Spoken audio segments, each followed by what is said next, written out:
From the time he was a youngster growing up in London, Ontario, it was clear that Mark Wilson was going to spend a great deal of his life enjoying the beauty offered up by Mother Nature. It didn't matter the weather, rain or shine, snow, sleet or hail. For Mark, it was all part of the wondrous attraction of the great Canadian outdoors. And that's why there was something oddly appropriate about the dark, cold and waterlogged evening of October 11th, 2006, when Mark was returned to Canadian soil for the final time. That night, a pounding, bone-chilling rain soaked the tarmac at CFB Trenton as the coffin containing the body of Trooper Mark Andrew Wilson was taken off of a military aircraft and placed into the back of a waiting hearse for the journey down the Highway of Heroes. Mark was an early Christmas present for his parents, Carl and Carolyn Wilson. He was the couple's first child, born on December 15, 1966, at St. Joseph's Hospital in London. Carolyn says Mark was an easy child to raise, not fully preparing them for the twin boys, Sean and Scott, that would follow 4 years later. A girl, Andrea, would round out the tight-knit family 7 years after that. As Mark was growing up, his insatiable appetite for the great outdoors was matched only by his love of animals. As a little boy, he was very much into, we always had strays arriving at the doors. I was never a real dog person, by the time Mark decided that we should have a real animal around this house, I already had 3 little boys on the go, and I used to say, no animals, But he continued to drag home strays and that. Loved animals. One time I lost him in the pet shop, and I said to the guy, "Did you see my son?" He says, "Yeah, he's at the back of the store." I went to the back of the store, and he's got this about 10-foot python wrapped around him. And so he was only like 6. Not very old. I said, "Mark, come on with Dad now." "Nope, not going." Of course, I wasn't going near him either. I said, "Come on over here, Mark." "Nope, not going." As he grew, Mark's personality grew with him.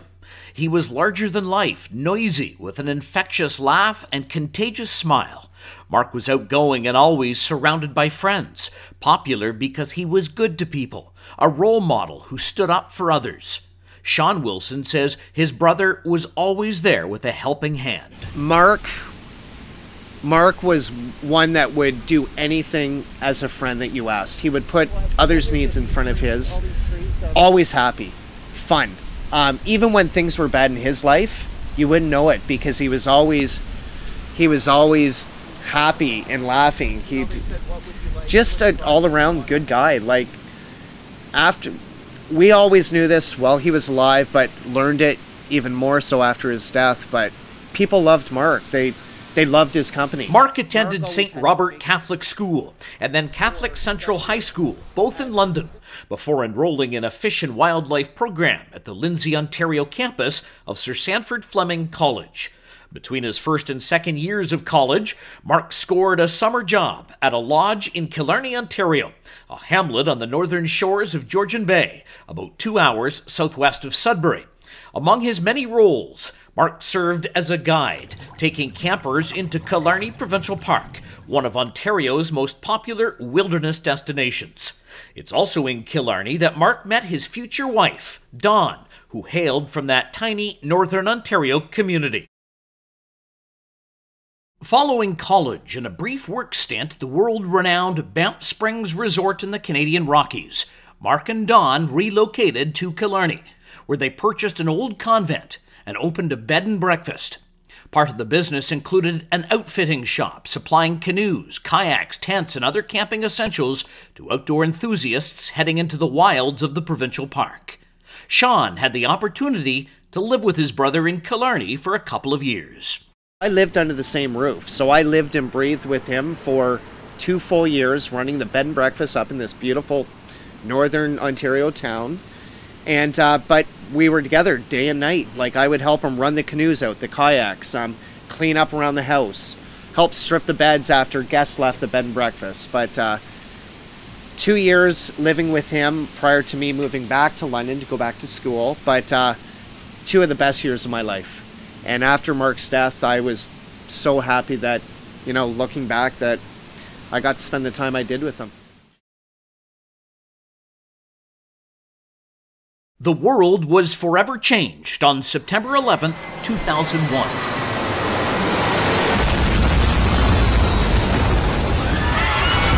It most definitely altered the direction of Mark Wilson's life. Not long after Canada announced its military involvement, Mark, at the age of 35, and now the father of 2 boys, Josh and Ben, dropped everything and joined the military with the one goal of going to Afghanistan. Mark had a burning desire to serve his country as part of the worldwide action to combat terrorism, tyranny, and oppression in that war-torn land. It also played well into his adventure-seeking lifestyle, an opportunity to do something he may never get the chance to do again. Although older than most of the other recruits, Mark performed well, scoring top points in all areas of his training. He was initially posted to CFB Gagetown in New Brunswick, eventually ending up with the Royal Canadian Dragoons in Petawawa, where he was a qualified driver and gunner on board the Nyala, an armored patrol vehicle. Trooper Wilson deployed to Afghanistan in the summer of 2006 after pleading his case to get on an earlier-than-scheduled rotation. By this time, Canadians were back in the volatile Kandahar province after 2 years of operating in the relative calm of the Afghan capital city of Kabul. And like most Canadians, Carl and Carolyn Wilson were ignorant to the dangers that lurked in the shadows of Kandahar, where the Canadians had been tasked with clearing the area of enemy Taliban fighters. The Taliban had regrouped and reorganized and had no intention of going quietly. So then the next thing you know, he's being shipped off to Afghanistan. We think nothing of it. Oh yeah, see you later, like you're going away for the weekend. Well, not realizing the danger, that type of thing. So he spoke to us every week on the satellite phone. And just because he had access to it. I mean, a few times I'd be on the computer downstairs, the phone would ring. Hi, Dad, it's Mark. Oh, hi, Mark. How are things going? Pretty good. And then the next thing I'd hear is a rocket's going off. Oh, there's a bit of a rocket attack. I'll get back to you. Like, oh, yeah, okay. Just think nothing of it, I said, what a dummy. It wasn't long, however, before the truth smacked Canadians squarely between the eyes as the number of soldiers returning in caskets began to increase steadily.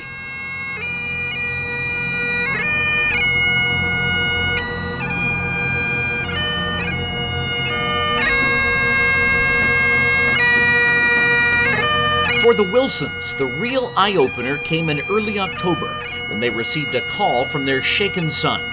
Mark was back on base to attend the ramp ceremony for 2 friends and fellow dragoons, Sergeant Craig Gillum and Corporal Robert Mitchell.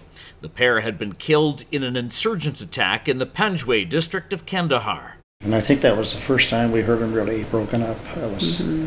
That was the first time I had personally spoken with my son that I had heard any kind of trepidation or, and he was still really shaken up. Days later, the Wilsons left for an annual Thanksgiving weekend trip to Buckhorn, Ontario, north of Peterborough. It was a weekend getaway the family had been taking since Mark was a baby. The ladies were away at an arts and crafts show in town, while Carl and his brother-in-law prepared their fishing gear. The telephone rang. It was Carl's son, Sean. And he was just hysterical. And he didn't say a thing to me. He just was hysterical. Dad, Dad. And he said, is Uncle Pete there? And I said, yeah. He said, quick, let me talk to Uncle Pete. Let me talk to Uncle Pete. And I just handed my brother-in-law the phone, and I said, it's Mark. And sure enough, it was Mark who had been killed.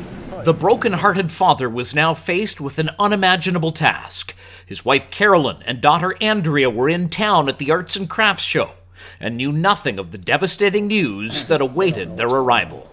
So I think that was the hardest thing, waiting for the car to come up. And by this time, a Padre had come to the resort that we're at. And we let the Padre in, and I went out to the car with my brother-in-law. The 2 cars pulled up with all the women. I think that was the hardest thing I ever had to do, was to say. And then Carolyn looks and sees this Padre. And I just said, Mark's not coming home.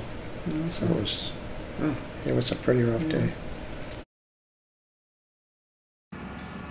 Trooper Mark Wilson had volunteered to sit in the gunner's seat aboard a Nyala armored vehicle for a pre-dawn run to pick up snipers west of Kandahar. While en route, Trooper Wilson's vehicle struck an improvised explosive device, an IED.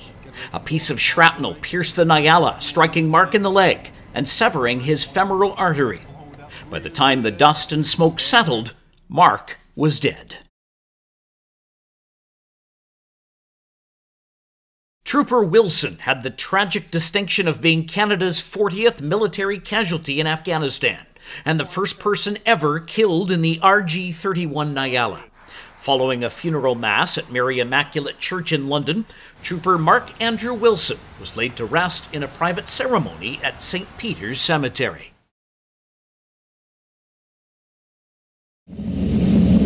Three years after Mark's death, his father Carl and Mark's eldest son Josh flew into Kandahar for a 4-day next of kin visit. Although they weren't able to leave the confines of Kandahar airfield, they were embraced by soldiers and by the Afghans they met while on base. They were very high on Canadian soldiers, especially with how our kids were treated, or their kids were treated, I should say, in terms of care. They were really high. You were treated really well as a Canadian, so it really made you feel proud to be a Canadian, the way they spoke on it. You know. In 2010, following a 2-week intensive training program, Mark's brother Sean traveled to Afghanistan to work as a civilian at Kandahar Airfield. Among other roles, Sean served at retail outlets on the base, including Tim Hortons. While there, Sean braved frequent rocket attacks and attended ramp ceremonies for fallen Canadian soldiers. But I'll tell you, I was a little scared walking out there myself for my first ramp ceremony, because all that came into my mind is my brother. But I stood there strong. I was proud, and as we were walking off, I went, "Thank you, Mark," because he gave me the strength to be out there. And I was there for 10 more ramp ceremonies. Within the 6 months I was there, 11 Canadian soldiers were killed, and I was at every ramp ceremony. As a civilian, Sean was also given the very rare opportunity to go outside the wire, beyond the perimeter of Kandahar Airfield, to walk in the footsteps of his fallen brother. Sean was driven in an armored vehicle convoy to forward operating base Mazumgar, among the mountains overlooking the towns of Panjway and Zari, the Arghandab River, and the desolate Badlands, where the lives of many Canadians were tragically lost.